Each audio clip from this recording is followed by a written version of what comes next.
Good morning.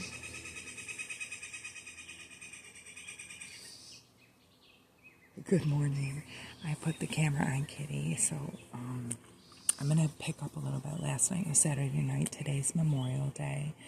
And I had hoped to do a post about, yesterday I was going to have a post done about Joe Mad Dog Sullivan. He's a gangster, and he went to Attica Prison. He's the only guy to escape, and I believe my uncle knew him, and he was involved in that escape because he worked for some of the same people my uncle did. It's taking me a little more to kind of put together a good representation of the story. She is doing it. So, but what I will say for you to think about before I get to the thing is a couple things that happened with his escape. 1971, he escaped before the riot. He was charged in 1967, escaped before the riot. They said he went out in a flower, hid under a flower bag and in a truck and went out the door, and he escaped to Batavia, where he then got maybe on a bus. The person in the parking lot, he just ran into a person in the parking lot who gave him a ride to Batavia, which I've seen other things written that said he went up 238. I don't know the truth of that. 238 goes towards Warsaw and then towards Buffalo. Batavia would be headed straight north from Attica, so I don't know how that worked out, but I'm just going on what I'm reading because I don't talk to these people anymore. And I did talk extensively prior when I worked at the prison about him. I have his book. Well, I did have his book signed to me, Tears and Tears, like tears of your eyes, and tears like tears in a prison. So he escaped, and he was out for I don't know, quite some time. Let's say it was months to years. Somewhere in there. I can't remember offhand. It was confusing. His time's confusing because what happened was when he went missing, someone saw him and reported seeing him, I think, in Rochester, New York, or Batavia. And this was 6 days after he went missing. And when they called the jail, this Mancusi was the warden there, and he had said, well, we thought there's no one could breach the walls of Attica. They're like 30 feet down, 30 feet up. They're, I think, 6-8 feet thick. It's quite a big, huge wall. And I think they said it's 55 acres in the whole place, which wouldn't be just Attica. I think they're counting Wyoming and the farm. I spoke about wanting to have been able to be part of the farm there, and they were going to legalize marijuana, cannabis, and, well, they had hoped. I don't even know where they stand on it now, but this was years ago, and it took way too long, and I don't even think they have a farm, because they were, at the very least, maybe they told me, well, we could get the farm, maybe we could get the farm back going, and then I could have a job with that, and I wouldn't have been behind the wall. Anyway, that didn't work out. So there's a truck trap that you go in and out of in the prison, and they're saying that the reason why they have those protocols for the truck trap, that anything you come in goes over. So you pull your truck in, and under here, there's a guy can go under here, like at any fix-it shop where they go underneath and they look up underneath your car. They do that with anything coming in or out of the prison, whether that's vans, or that was a flower truck, and I can't find the name of the person that brought the flower of that company. It's kind of squished out.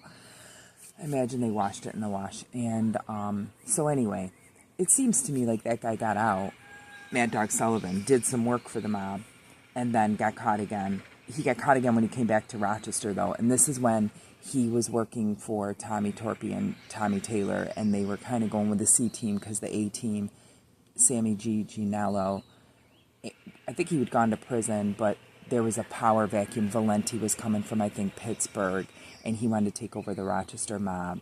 So they were, arguing, whatever, this mob war. And then Magadino came from Buffalo because he had run really basically all that. And at the Appalachian meeting, if you look that up, that's very famous in New York, where they decided there was a Costa Nostra and there was an Omerta, the vow of silence. And that went up for, Senate hearings and stuff. which is Googleable. So that story was that he goes back to pick up his money in Rochester, New York and he was hired to kill, I shouldn't say that. He was hired for a job against that Sammy, I think, is who they hired him for. I'm not sure. This isn't my favorite subject. I worked in the bar for 10 years, and when I went to work at Attica, I'd hoped it would, I don't know what I was thinking. Delusional, I suppose. Like the gangster thing and the criminals thing is like the least interesting aspect of what I saw in people and how they reacted and like how God was there, and you think that it's like a devil around every corner, and really eminent domain on your body is God if you take him in, if you want to live that way. Mother Nature, taking care of her, the animals, our world. And there's so much more. That's like, I did a little post on Instagram today for the veterans because I'm so thankful for them protecting us all of our lives. And the way the wars have shaken out is the winner writes history. So I just put things up with people that were in the Revolutionary War. I'll do a post for my father and my husband and my uncle and my grandfather, my tight relatives, probably tomorrow. I find it sad, and I hate war. And I've come from very war-ridden ancestry. So that's probably going to go on. I think they're building a pool house. So I won't talk too much louder and save everybody the trouble, but I'm still working on that. So you check that guy out, Joe Mad Dog Sullivan. He gets out. It's almost like they let him out. So that's 6 days. They're looking for him in the prison. He didn't breach the walls. Okay, I apologize. He didn't breach the walls. They say, oh, now we'll tell everybody that he's missing. So they hadn't been going outside of the prison to look for him for 6 days. So he's long gone by then. And then they've made these protocols about the truck trap and everything has to go in and out that way. He also told another story in an interview, maybe on the History Network, History Channel or something, from prison. And he had told a person, he talked directly to somebody that I talked directly to, that he had it's in print though, that he said he went over the wall, that he waited and somehow he shimmied up the wall. I don't know what he threw over it, and the guard wasn't looking, and he was along where the guard tower goes, like here's the guard tower, and he shimmied up here and dropped over the wall, which is just, I don't know how he would ever do that. It sounds ridiculous to me, because you would break your leg, but maybe he was a master like kung fu guy, I don't know. It's really it was always kind of, is that really how he got out? I have my own theory on how he got out and who was involved and stuff like that. But I'm not going to, I would like to tell you a better story about it, but I want you to look at it. Look at what they say about him. Ask the right questions when you're asking Google things. Like, where was he first seen? You have to think of good questions when you ask that slop that AI will put out for you. They'll put out whatever you want to hear. So you have to really know what you're saying, because they've given me 2 separate answers on the same person. And then glad you mentioned that, but you're looking for something in a vague way, and you really have to specifically say the thing. Otherwise, it almost seems like it's erasure or some sort of obscurement of the facts and the details, which is why you have museums that look odd now with just light shows and the real things that were there, tactile things that you would touch, a canoe, a hat, a lot of that stuff's missing, because we're in this time that they may not tell you what's going on, but I can tell you that this is a time of change. And keep your history. Hi, buddy. Hi, sweetheart.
see what she's yelling at.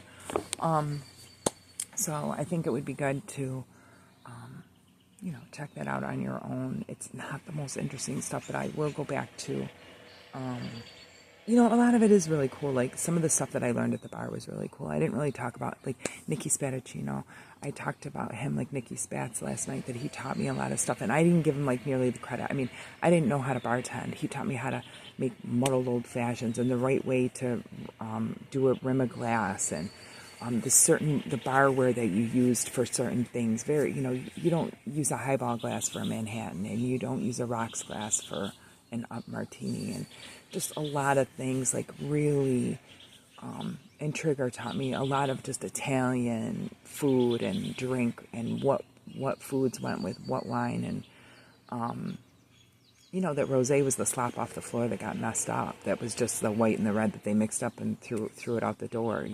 We had a cruddy, but like famous wine place in Batavia, New York when I was a kid, and this guy Cooper owned it. And their claim to fame was not good wine, but it was that he came up with those little splits that went on airplanes. The little splits, like they're small, and it's champagne or wine. And I think he put people's names on their bottles for weddings and stuff. But when you first got those splits when you used to fly, those were out of his place in Batavia. And so there was just a lot of like even wine stuff. We weren't in wine country, but he taught me a lot about that. And I always vacationed in wine country. We live in wine country now in Oregon, but we vacationed there and rented houses. My husband now and I got married in Naples, in Italy, New York, and we stayed in Naples. It's so beautiful there, and my husband's Sicilian, so he was like, it was just a dream come true. They had black Friesians. He loves Friesian horses. It was really pretty. I'm all over the place with this today, but the whole mob thing is like, I'm not going to do a whole big, huge line, but I saw this guy do a good one. I'm like, people do care, and we come from a neat place of like, you had to be a certain way. So working at Sonny's taught me to be quiet as a bartender. You never gossiped. You didn't repeat what you heard. Okay, that'll probably, all right, it's 13 minutes. I'll work on something cool, try to get some better things going on, and she's like, I'm out. I'm listening to that. All right, have a good one. Peace. Okay, just a little. Oh, I'll take you on a little tour. Come down here. Jeez, I almost fell right down there. This is where I do a lot of tea leaves, all our own. This is, look how good that oregano looks. This is Brussels sprouts coming up. This is like starting to look. I use this for a flower. I can't think. It's not sorrel. Is it curly dock? Curly dock. And this actually makes a flower. I don't mean a flower like pretty. I mean a flower like I can grind it and make bread with it. This is fennel. Does that look good? So we got some other stuff to plant. We're gonna plant a lot today. Look at these, are so tiny. We're going to plan a lot today, and hopefully get her all set. He stopped again. So the other thing is, I always talk about, my goal is to be able to protect and sell my artwork. And, this is how, like, I built this whole fence. This wood, like, everything's reclaimed, and, like, just how you can really live in a way to make sure you can stay home, like with your kids. Like, I stay home not because I wanted to, I looked for jobs, but because that's the circumstances we found ourselves in. And it was cheaper to stay home than it was to go out and beat the car for what I was getting paid and then what you're bringing home, which is a lot the same in a lot of states. But and I've been working on this 10 years on all my channels. Dame's Place on Instagram. It was Damia's Garden too. Like, that was a plant shop we had. Tried there. And it's just like sort of nothing's worked. And that's just God's timing. And I just think that's a way that you learn to just, center yourself. And these cherries look so good. Look at Sean's cherries are turning. We did a video on Oregon Diecast racing today. Sunday Sizzler, so get over there and see that. That's real cool. He's got a lot of cool stuff going on in the races. He's got all these new things going on. Hi, girl. So, I prefer to talk about, growing some curly docks so you have some medicine in the winter and that you're putting away your tea leaves and all that stuff, all that. But there's like funny stories and stuff. So, and it was nice to hear. Here she is. Hey girl, so pretty. Thanks. All right. This has got given everybody a full-on headache by now. I'll try to come up with something better, a little more like put together. And if you're gonna come back for that, like just look into it a little yourself. And if you have any questions, I'd be happy to answer them. But I'll tell you a little more about what I think. But definitely, the Irish were in those mob wars because they built the bombs for the cars. Okay, Irish people are known for car bombs. That's even a drink. They used to not let me do one at where I worked. I worked at that Irish bar, and they'd say, "Oh, no one could do car bombs," and I would tell the owner from the horrible things that he said and did, I will have a car bomb if I want one, because it wasn't a real Irish bar like that. It wasn't a Republican bar at all. It was they had pictures of that stuff on the wall to look like that, but it wasn't that kind of bar.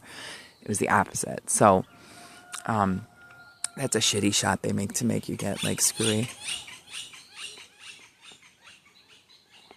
too quick. So I wouldn't do one. But anyway, at the time, I felt real like IRA. I was very, militant about things, which I still don't, I'm not going to say much on that. I'm gonna try to get up there and see that girl up there. Boy, they are pretty. So, Kitty sits here. She's such a good girl. Okay, that's long enough. 17 minutes. My God, you got to be bored out of your mind with all my ums. Sean told me that you're saying too much, and I should follow this my paper. I'm trying to get better at that, but I'm just trying to get used to kind of using the camera and talking out loud, because you're just taught not to say anything. I didn't do anything wrong, and I didn't see any crime when I was at Sonny's that was any big deal, like, at all. You know what I'm saying? Like, none of that matters anymore. It's a different place, different owners. That guy's dead, and everybody I'm talking about is basically dead. If they're not dead, I'm not saying anything that's going to shock them or going to be in trouble for.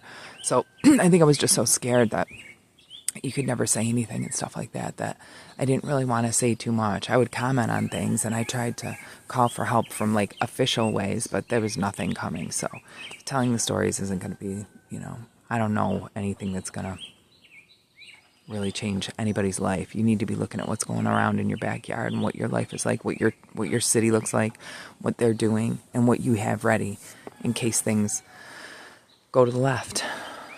But thank you to our soldiers. Let's have a peaceful world, not a war-filled world. Not people hurt by war that don't get any help for that, or any help for anything, really. It's kind of like wash, rinse, repeat. So I'm praying to God, and I stay with Jesus, and just pray that everything we do to do on good for the world will actually help it, and people will come to see, like, we got to stick together. But that's just my little 2 cents. All right, peace.